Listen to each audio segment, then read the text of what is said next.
Before we start this video, do like and subscribe to our channel and not miss on any updates.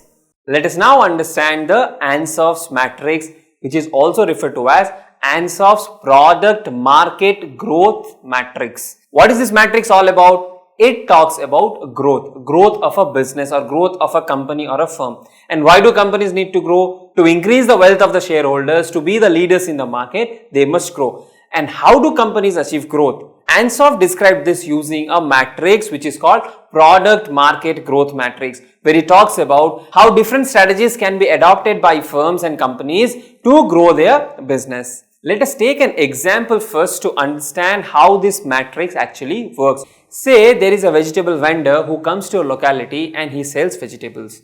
Now, one day he realizes that whatever sales he is making, it's not sufficient for his survival. He needs to sell more. What are the ways in which he can sell more? Maybe he can sell more vegetables to its existing customer. Right now, maybe he is coming only 3 times a week. Now he can start coming there daily. That is one thing he can do.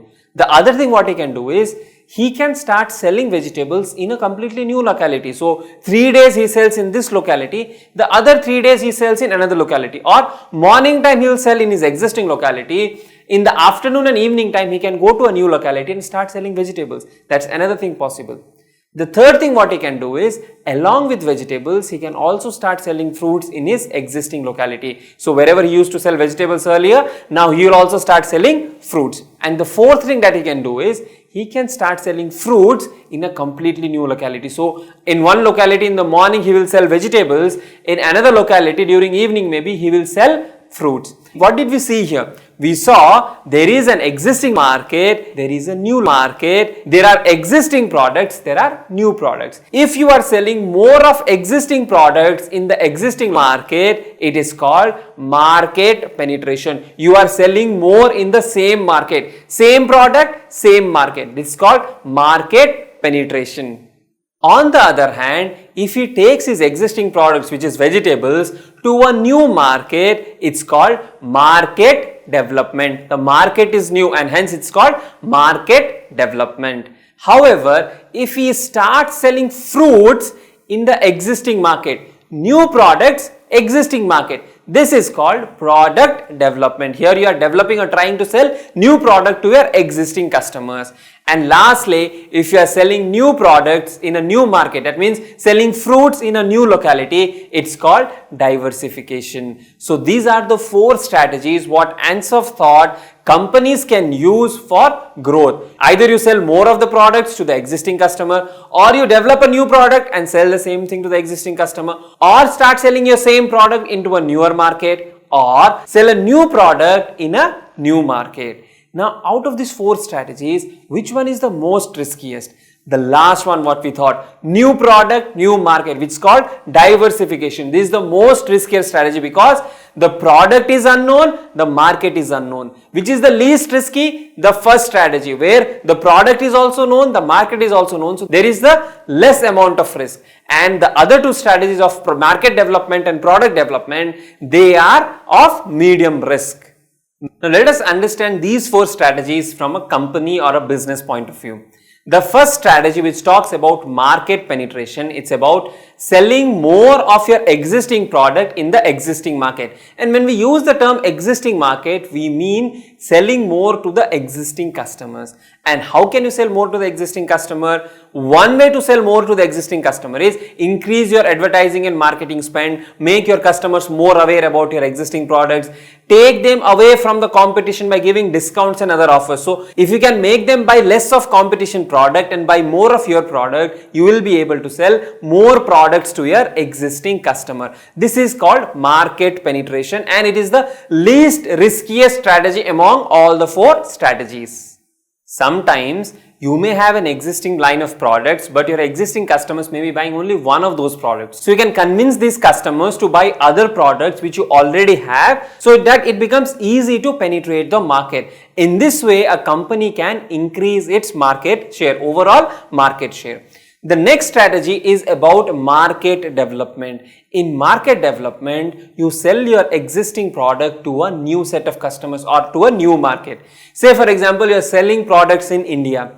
Now, to develop a new market, you may have to start exporting your products to foreign countries. Now, how is it useful? The set of product is already there. You already have the expertise to build the product. The only thing is approach a new market, enter a new market and sell your products in the other market. Now, this approach is slightly riskier than the earlier one because here the newer market is unknown. In the earlier case, you knew your customers, you knew your market, it was within India. If you have to sell it outside, you may have to comply with the rules and regulations of those countries. The other customers, the behaviors might be different. The choice might be different. What you sell as a right-hand drive in India, in US we'll have to sell it as a left-hand drive. So, though the product is same, because the market is different, there is some amount of risk involved. And it is not very sure whether this strategy will be successful. In the earlier case, because the customers were your own customers, those were your existing customers, they trusted your brand, it was easier to sell. But when you go to a new market, it may become a bit difficult to sell. Also, one thing what you need to keep in mind is, in a new market, there is already competition that is there. You have to fight the existing competition. This also makes the task a bit more difficult.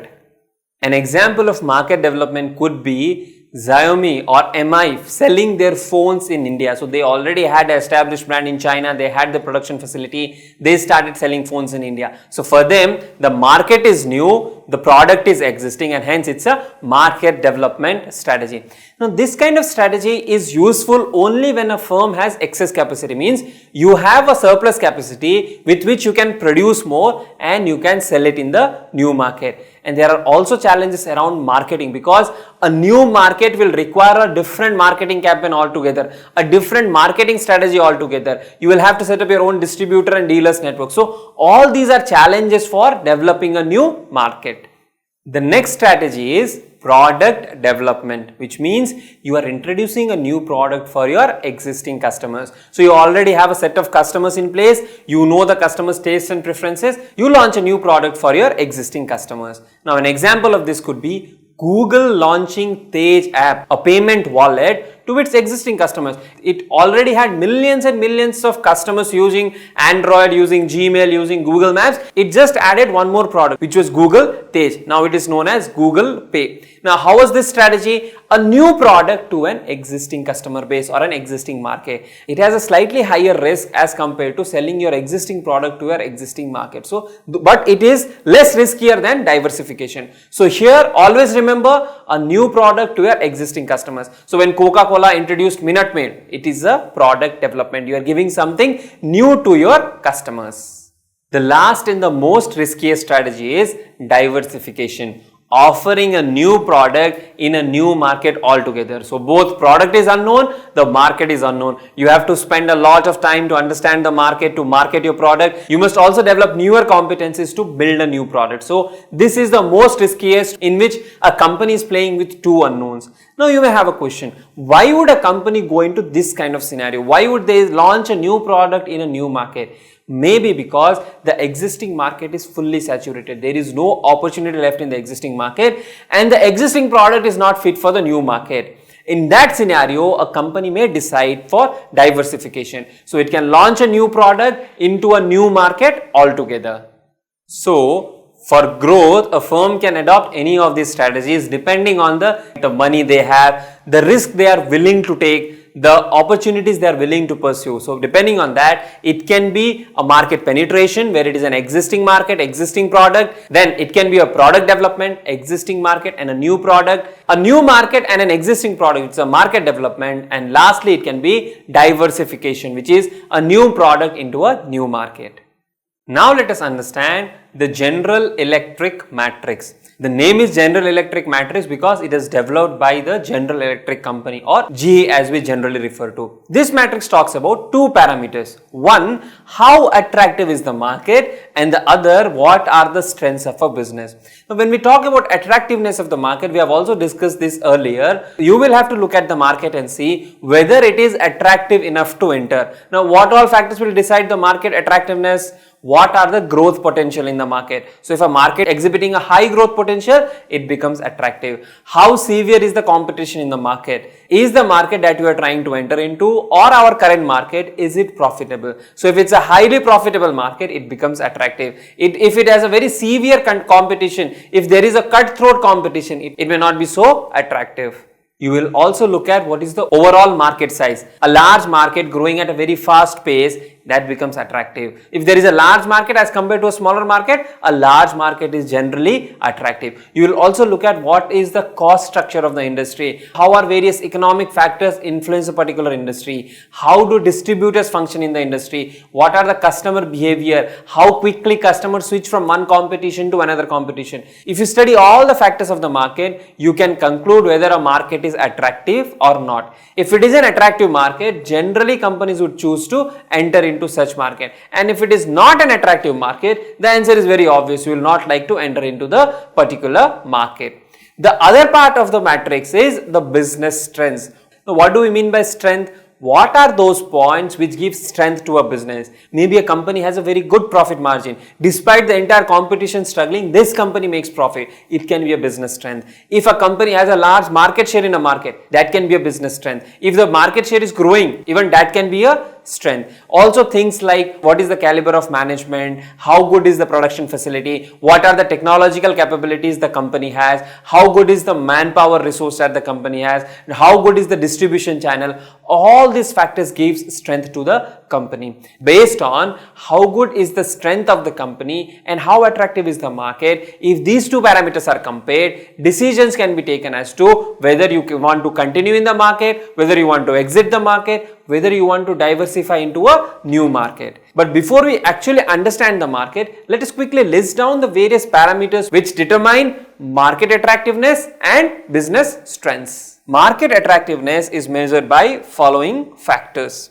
size of the market growth rate, industry profitability, competitive intensity or the level of competition, availability of technology, overall risk reward ratio in the industry, opportunities in the industry, the distribution structure. And so these are the factors which will decide whether a market is attractive or not attractive. On the strength side, on the business strength side, the things like what is the market share of the company, what is the growth rate of market share. So last year we had market share of 20%. Can we move it up to 40%? So that will become an excellent growth rate. Then what is the profit margin? How efficient is the distribution channel? What is the brand image? Ability to compete both on price and quality, the customer loyalty, production capacity, technological capability, relative cost position and management caliber. So all these factors will decide whether a business has strength, whether a business is strong, and on the market side whether the market is attractive. Now, if you plot the market attractiveness on the vertical axis and the business strength on the horizontal axis, we'll get a 3x3 matrix. Now, why 3x3 here? The market attractiveness can be high, medium or low. Similarly, the business strength can be a strong case, an average case or a weak case. So there are 3 parameters on each side and you get a 3x3 or 3x3 matrix. Now depending on where your product or business line falls, decisions can be taken. If it falls in a segment where market attractiveness is high, business is also strong, so it's a strength case and high attractiveness case, in that case this cell is represented by a green color. If it is a medium attractiveness but still the business is strong, still it's represented by a green color. If the market attractiveness is high but the strength is medium, even then it's represented by a green color. So these 3 cells are represented by green color, where either both of them are high or one of them is high, the other one is medium. In that case you will have a green colored cells. Come to the next part. If the market attractiveness is low and if the business strength is also weak, then it will be represented by a red cell. Then if market attractiveness is low and the business strength is average, even that is represented by a red color cell. And the third part, if the market attractiveness is medium but the business still is weak, it is represented by a red cell. So the top 3 cells are represented by green color, the bottom 3 cells are represented by red color. The remaining cells where either both the market attractiveness is medium and the business has an average strength, or one of them is on the extreme, one of them is on the lowest side, these are represented by a yellow or an amber color. Now these 3 colors represent the signals of a traffic light. If it is a green color situation, what does it mean? You can go ahead or you can continue. If it is a yellow or an amber color, what do? You have to wait. If it is a red color, you have to stop. Same logic can be applied in this matrix. If it is a red colored cell, you have to stop. If you are planning to enter into the new market, don't enter. If you are already into a market, then try to exit from that. If something falls on the red part, exit. If something falls on the green part, continue, remain invested or enter into the new market. If it is in the amber part, wait and watch. So these are the strategies that companies can form. Just to quickly summarize, if it is a market which shows high level of attractiveness and if the business is strong, very good, go ahead, invest into the new product line or continue to remain invested in your existing business if it is in the green color. If it is a case like the attractiveness is average, the strength is also average, then wait and watch whether it is good to enter into the market or not. Think through it, have some discussions and then decide on your strategy. If something is on the, let's say on the last line, it is a market with low attractiveness but the business shows average strength. In that case, exit it because the market is not attractive. Wait and watch approach in a market with low attractiveness can be done only if the business has strength. Only then wait and watch, otherwise exit. Similarly, if the business strength is low, wait and watch should be done only when the market attractiveness is at the highest level, that is the yellow cell. Other than that, please exit. So this is how strategic choices can be made using General Electric matrix. Now friends, if you see, this matrix is somewhere related to the Boston Consulting Group or BCG matrix. Why?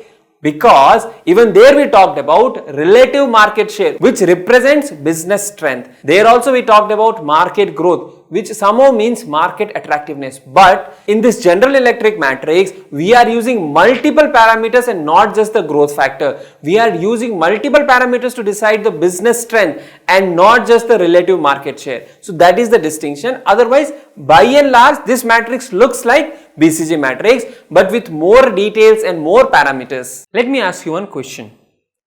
The device or the computer or mobile on which you are watching this video, where is it made? Where is it manufactured? Is it made in India? Is it made in Japan or China or Taiwan or Thailand? Where is it manufactured? It could be manufactured in any countries of the world. It could have been manufactured in any country of the world and still it is available for purchase in India and you have purchased that product and you are watching the video. What I am trying to convey here is business is not about local business or Indian business. Today, companies in India, they have to compete against companies across the globe and Indian companies go out in the foreign market and there also they compete against companies across the world. The entire world has become a single market. We refer to this phenomenon as globalization. There are no boundaries. Today, you can import or you can purchase any product from the US that gets delivered to India. It is not just about a business being set up in a country and it has to fight with the competition of the same country. It is not that if you are an Indian company or if it is an Indian company, the competition is only restricted to Indian companies. It does not work that way. Even if you are an Indian company, you have competition from foreign companies. For companies like Maruti Suzuki, which again is a joint venture between an Indian company and a Japanese company, the competition comes from across the globe. There is a US company against which it has to compete. There is another Japanese company against which it has to compete. These days there are a lot of Chinese manufacturers against which these companies have to compete. It is not about competing in a local market or at a national level. It is about competing at an international level. And with many barriers to trade being removed, globalization is a common phenomenon. Competing against the global companies is a common phenomenon. To give you another example, Infosys has business in India as well as in the foreign countries. Wipro also has in India, also in the foreign countries. TCS has business in India and also in the foreign countries. Also, some foreign companies like Accenture, they have businesses in India, they have businesses in their foreign countries. IBM, business in the foreign country, business in India. So, the entire world market has become a single market and this phenomena is referred to as globalization. With globalization, you cannot do a competitive analysis or an environment analysis by just considering your home country. To do a competitive analysis, you must also refer to the global competitive environment because a foreign company may be able to supply certain products at a price lesser than an Indian company, and for this Indian company, that foreign company is a sure shot competition. Globalization can be understood in two contexts. First context is A company going and setting up facilities across the globe and competing with the foreign companies in those respective countries. On the other hand, it could also mean that the ability of our Indian company to compete with the foreign competition. So this could be the two broad perspectives of globalization. And a company which has operations in many different countries or globally or in more than one country are called multinational companies. MNCs, what we hear the term as.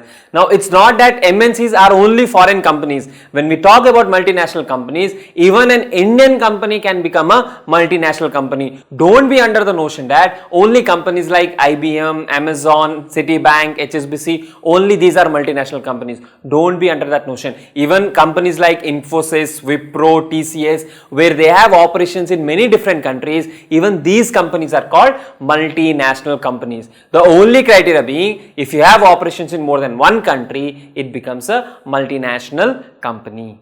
Why do companies go global, or what is the need for companies to go to the global market or have operation across the globe? Isn't a single country sufficient? Why should they spend money, take the risk, set up facilities in foreign lands, foreign countries which has a different language, different culture? Why should they take all this risk?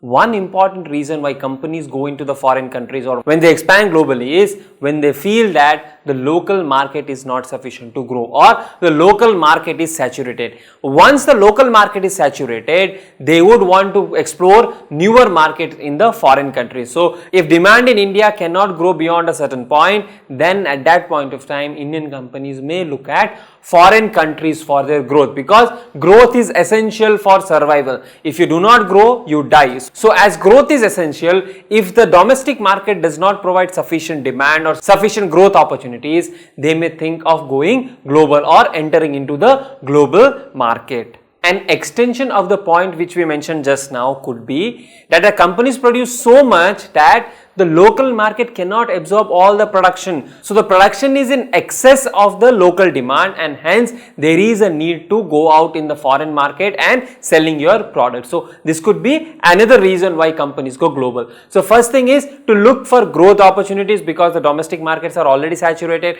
Second thing could be there is an oversupply in the domestic market, and hence you must look at foreign countries. So Chinese steel is an example where the production is surplus in China. They start selling those products into other countries. So this could be another reason for expansion. A third reason to expand could be availability of resources, raw materials, labor at a cheaper price. This kind of expansion can be seen when US companies set up their branch offices or subsidiary companies in countries like India and China. To give you a perspective, Apple phone is designed in US but it is assembled in China. Most of the companies like Google, Apple, IBM, they have outsourced a lot of activities to countries like India. They have set up companies in India which takes care of lot of work which was earlier carried out in the US. The reason for this is in India the workforce is available at a lower price. The cost of setting up a building or the cost of taking a building on rent, even that is very low. When resources and raw materials and other factors are available at a cheaper price,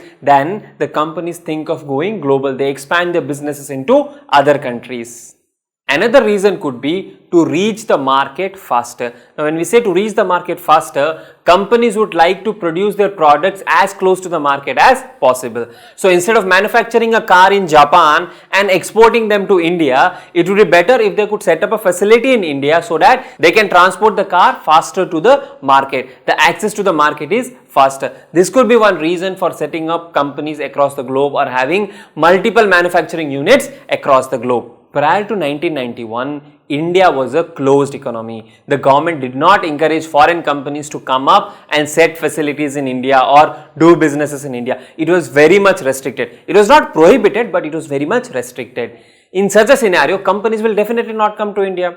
But after 91, when the economy opened up, when the barriers to trade were removed, foreign companies were allowed to send money to India, to invest in India, to set up companies in India. In such an environment, foreign companies would come and set up their units in India. So, if the environment is conducive, like after 1991, companies would be willing to go global. But if the environment is not conducive, companies would not go global. This is one part. The other thing is, how freely can the money flow between different countries? If the flow is restrictive, globalization would not have happened at a fast pace. When the flow is not restricted, when there is a free flow of capital, globalization would happen at a faster pace, and that is when the companies would want to go global.